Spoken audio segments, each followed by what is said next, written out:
সাগর না?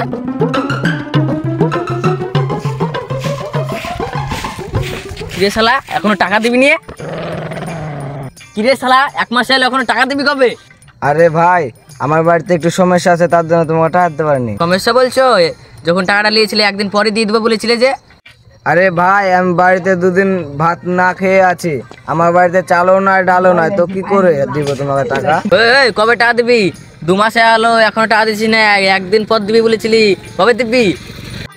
আরে ভাই সেদিনকে বৃষ্টি হচ্ছিল, তার জন্য আমার বাড়ির টিন ফুটো হয়ে গেছে, তাই তো আমি ঠিক করতে পারছি না। আর তোকে কি করে টাকা দেবো বল? তুই ওর সাথে নাটক জুড়াচ্ছিস, তোর নাটক বের করে দেবো।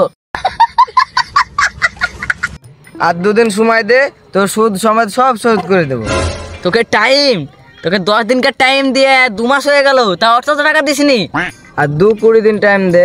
আর 2-20 দিন? তোর মাথাতে বিবেক আছে? ঠিক আছে দিয়ে দেবো। দেখছি তুই কখন দিচ্ছিস।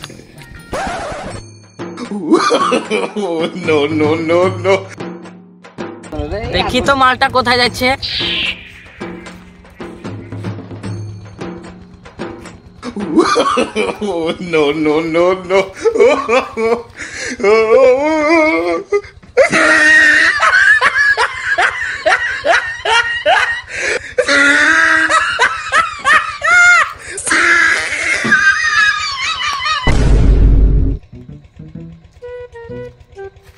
এই মদ খেলে তো ঠিকই খাচ্ছিস, আমার টাকা দিছিস না। এই 1000 টাকার মদ খাচ্ছিস, একটু ভালো হওয়ার চেষ্টা কর। তুই আমার নিজের লোক, তাই একটু বলছি মদ খাওয়াটা কম কর। দেখ ভাই আমি মদ খাওয়াটা তো ছেড়েই দিয়েছিলাম।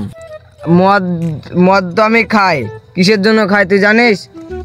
গরিব মানুষেরা মদ তৈরি করে, আর আমরা যদি না কিনে খাই তাহলে কি করে ওদের সংসারটা চলবে?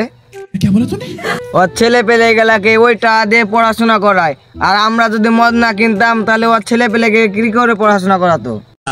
শোনা গো আমার খুব কষ্ট যে বলো। জানিস এই মদের শিশিটুক দেখতেছিস, কাঁচের শিশিটুক, এই বানানোর জন্য কত পরিশ্রম করেছে তুই জানিস? আমরা যদি না কিনতাম তাহলে কি ওদের সংসার চলতো? তুই তো ভাবিস যে যারা এই মাল তৈরি করে তারা বড় লোক, জীবনও ভাবিস না খো, ওরা বড় লোক না, ওরা গরিব। আমি মদ খাই বলে গরিব মানুষদের 2 মুঠো ভাত যায়। তুই বেকার না বেরিয়ে আমার সাথে ডেলি মদ খাবি, দেশের উন্নতিটা করা শিখ। রানী আমি ভালো জ্ঞান দিয়েছি, তা আবার আমাকে আবল তবল করছে তোমার রানী।